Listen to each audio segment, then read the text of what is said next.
Saudara-saudara, di tengah itu cita-cita yang begitu besar, yang begitu kita idam-idamkan, kita perlu suasana kebersamaan.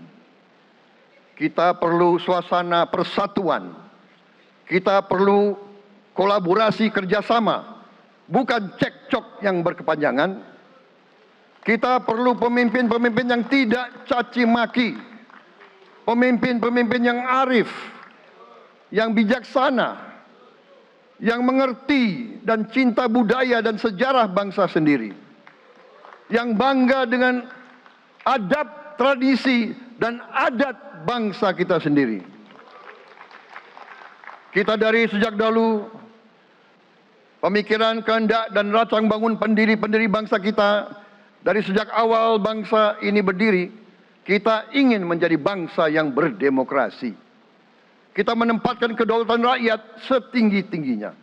Dalam dasar negara kita, Pancasila, kerakyatan merupakan sendi utama dari kelima sila yang kita junjung tinggi. Kerakyatan yang dipimpin oleh hikmat kebijaksanaan dalam permusyawaratan perwakilan. Kita menghendaki kehidupan demokrasi, tapi marilah kita sadar bahwa demokrasi kita harus demokrasi yang khas untuk Indonesia. Demokrasi yang cocok untuk bangsa kita. Demokrasi yang berasal dari sejarah dan budaya kita.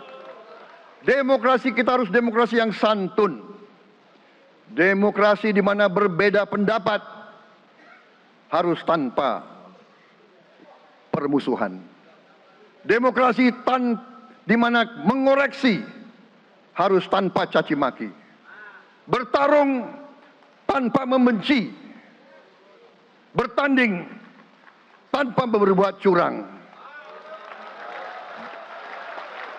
Demokrasi kita harus demokrasi yang menghindari kekerasan, yang menghindari adu domba, yang menghindari hasut menghasut.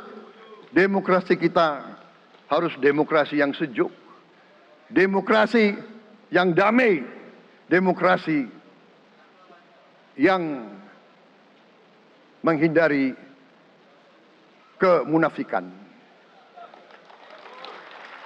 Hanya dengan persatuan dan kerjasama kita akan mencapai cita-cita para leluhur bangsa kita. Bangsa yang gemah ripah loh jinawi, toto tentrem kertoro harjo. Bangsa yang baldatun, tojibatun, warobun gofur. Bangsa di mana rakyat cukup tangan, cukup sandang, cukup papan. Cita-cita kita adalah melihat wong cilik iso gemuyu. Wong cilik bisa senyum, bisa ketawa. Jelajahi cara baru mendapatkan informasi. Download Metro TV Extend sekarang.